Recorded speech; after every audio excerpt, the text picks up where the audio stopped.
Alrighty, what up, everybody? How's it going? My name is Mark. Welcome to Mark's Music Place. It's the year 2022 and January 2022. Starting off with a new year, and I want to start this video off with the one question that I want to thank. Before I get started, I want to, if you like the content and you enjoy the content, please hit subscribe and hit the bell, and everyone knows the routine. Please give me a thumbs up, and also at the same time write some comments. I do read the comments. The channel is slowly growing, so I do appreciate everyone that watch. Now, with this being said, I want to ask this question: do you think you need a record deal in 2022? And I would like to hear people's opinion on that. For me, personally, I don't think you need a record deal so much. But I do think that you're going to have to work harder, because even though we do have the internet, we do have streaming websites like Spotify. There's Pandora, there's satellite XM Sirius radio. Most people still load up music on their iPhones or their Androids, and they mostly listen to that in their cars. And a lot of times people get at work and they're playing Android or iPhones on their radios in their offices or whatever.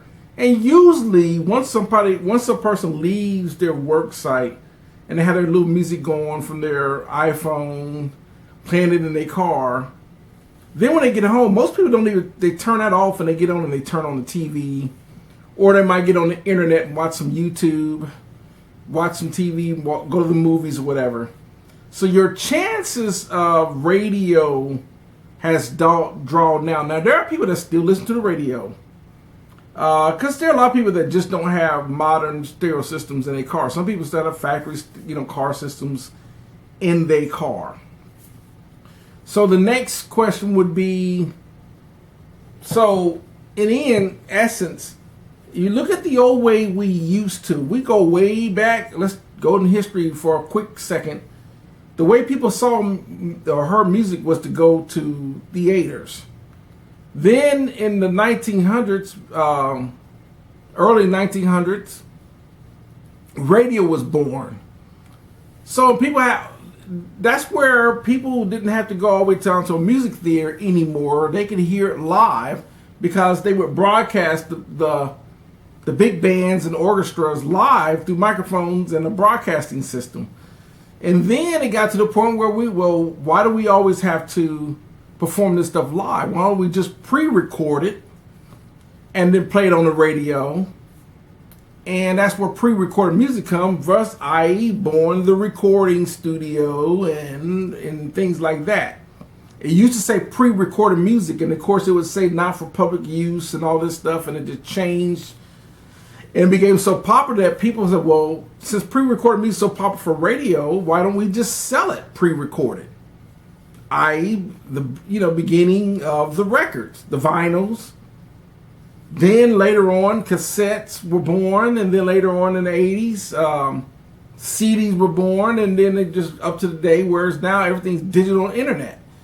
So if you look at the history of that, well, when TV was born and movies and TV was born in the late 30s, going in the 40s, people could watch live shows. They could listen to the music, or they could listen on the radio. And then so now what was real popular for radio stations was to basically, they would say, okay, well, we can play people, that are extremely popular. People, they would tune in. They would find out more people were tuning in at certain times when they would play certain artists, us creating popularity. So that happened over time, and then eventually this is where your popular artists started being born. We're talking now, we're in the 40s, going into the 50s and the 60s, and now thus creating record labels. And now the record labels wanted to get the most popular acts by finding the most talented people. But they figured out this licensing and selling thing, and eventually that became to a point where if they signed a certain artist and they were really, really popular, like ladies went crazy over a certain guy or a certain male group, or vice versa, guys would go crazy over a certain female. You know, you would have, whether it's, you would have, I don't know, Ricky Valens, or for ladies or whatever the case, or you would have, this, Buddy Holiday or this particular artist, and or whatever the case, or you have Sam Cooke, whatever the case, and ladies go crazy over him, versus you would have this, Sarah Vaughan, or Billie Holiday, or all these popular female, or Marilyn Monroe, all these popular females, and guys would be Googling, everyone knows how to deal. So we fast forward to the day. But because it was so popular to listen to artists on the radio, because they could announce this artist, and it would play on the radio, and people would listen to the radio. Because that's the only way you could then. Cars at the time didn't have cassette players or CD players or nothing like that then. All you could do is listen to radio, and you would listen to your popular artists. So radios needed more and more support, us creating the advertising system. So businesses can get in on this, and that's how the radios do really monopolize. Well, they could build an artist by popularity of artists that they were playing, thus creating the program list, program managers, program lists, and then that would then generate local businesses to buy advertisements. So in between all these popular artists, you would have these local business. Now people heard about the local business, they can go down there and buy some furniture or a car or wash and dryer or whatever the case. And radio, and that's how radio formed its way. And then people would, the legal system would be payola. Well, we got these artists coming from our record label, but if you would give you a little something under the table, if you could help push this artist more than others, and that's thus creating broadcast reporting systems. And it's just a long story. The video is not long enough because I'll go into long details. So fast forward to everything today. Now that people are listening to music through their iPhones, Androids, their MP3 players, they're creating their own song list. They're downloading music from websites like iTunes or Google Play or Apple, or all these different websites where you can buy music and buy it. Because the old system you had to buy the CD, or the cassette or the vinyl, and it would have 10, 12 songs. Every now and then you would have maybe 2 or 3 songs out of the entire album that you like. Sometimes you like the entire album. Like for example, Anita Baker, one of her first most popular albums in the 80s was Sweet Love, where practically every song was extremely popular. Where it's one of those albums where you can listen to the whole album. Luther Vandross had music like that. Unfortunately, Stevie Wonder, as popular as he was, not every song he put out everyone liked. Majority of the songs that he put out everyone liked, but not every song. Earth, Wind & Fire is the same way. They would have majority, 80% of the songs they make people would like. And it was, other than that, some artists, they would just put out one song and that was it. And that was it. They called them one hit wonders. So with all that being said, the only way you could really listen to those artists was that they would play it on the radio, and they would have these hot or not. If it's hot, call in. If it's not, let us know. Or play or trash. Or they would have these tests. And the program managers were allowed to do that with new up-and-coming artists. And then some radios would actually allow some independent local artists to be played. It just depends on the flexibility of the radio stations. And then in the late 70s going into the 80s, actually 80, 81, MTV was born. Music TV. MTV. Then BT after that, and VH1 after that. And now people didn't have to guess what artists looked like, listen to them. They could actually physically see them. Now you can see artists, that was a game changer. And then videos were kind of cheesy because, you know, computers, electronics, technology wasn't that great. As computers get better, programs get better, effects get better, video just better. So now we have up into the day. So I was saying all that to say this to my point about why I think you really don't need radio, or why you don't really need record labels and stuff like that anymore. Because to get on the radio, to get a video, to get all that exposure, and to be seen, and also what allows you to, you know, this artist, because they're seen, everyone can see them now, overseas and within the United States. People can see them, they can hear their music, and on top of that, all the record stores that was selling all the most popular artists because of being the radio play. I.e., you know, you would have your Billboard. That was a sales. RIAA was so many sales, got you an award. The whole shebang, right? Well, the only way you can get all those accolades, you know, that would also get you because you're on the radio. Now you're on video. Now your stuff is playing. You sold 500,000 copies of this popular album or CD or single or whatever. Now your video's being played.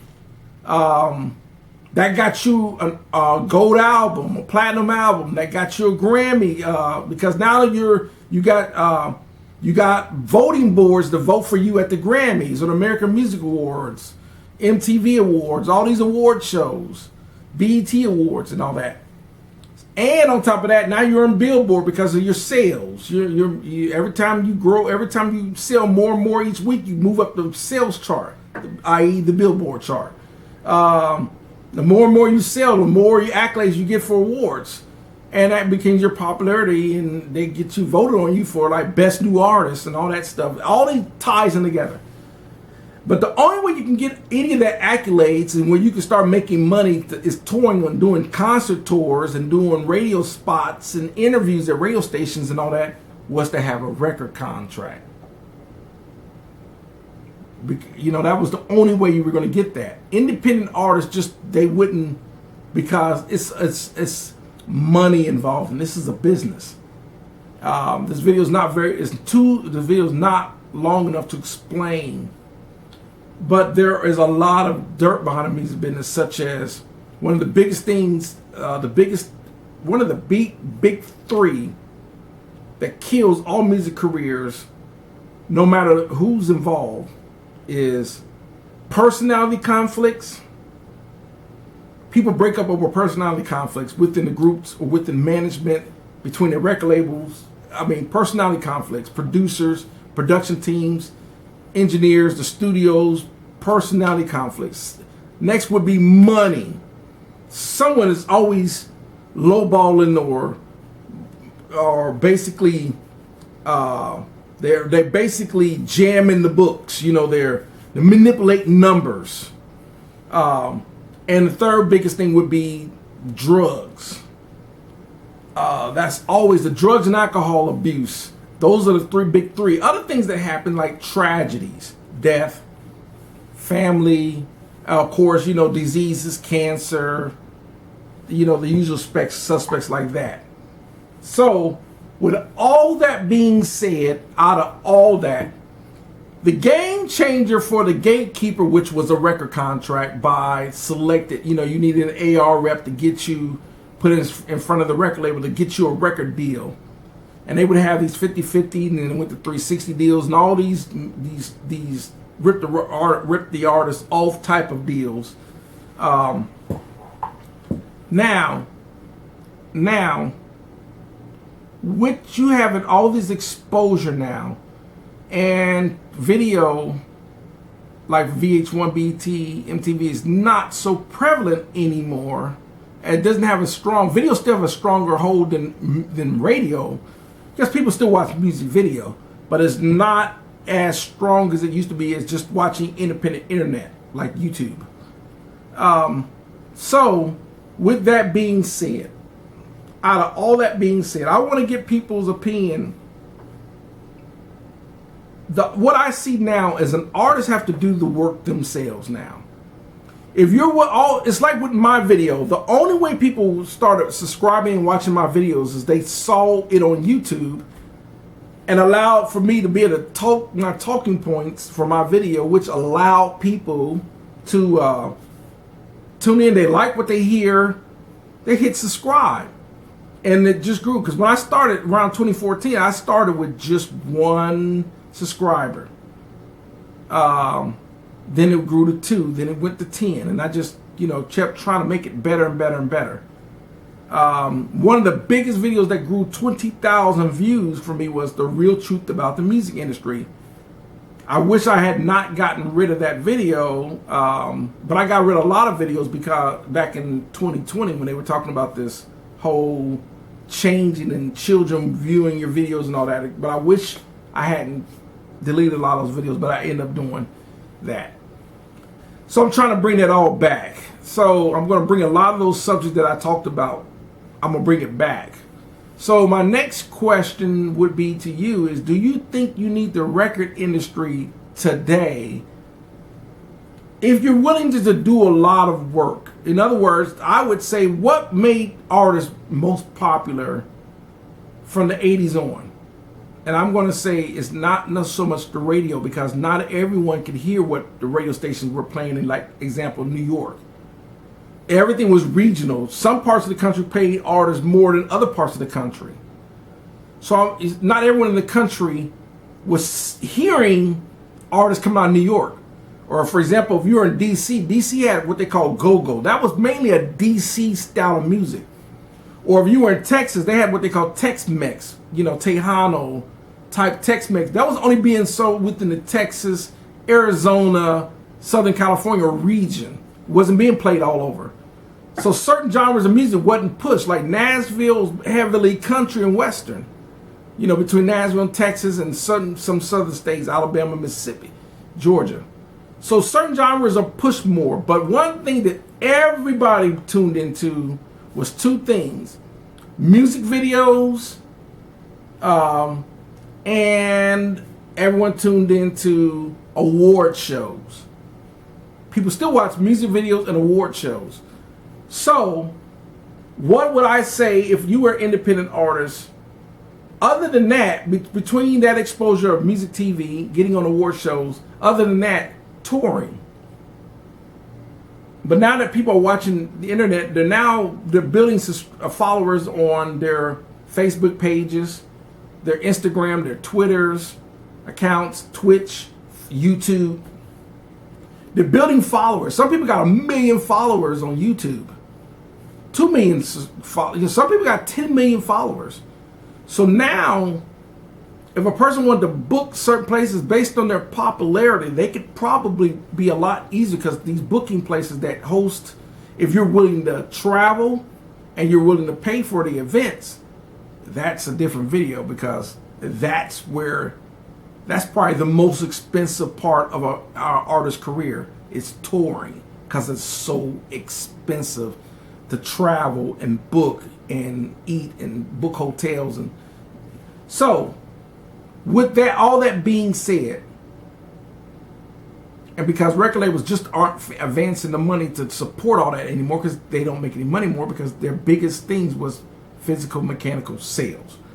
I know there's a long video to explain all that, but I want to get people's insight now as to, do you still think you need a record label if you can go ahead and build you a following, make your own music videos, make them good, create some really good music, because you have everything you need now to build your own recording studio, which is really hurting a lot of the recording studios, because people can do this at home now.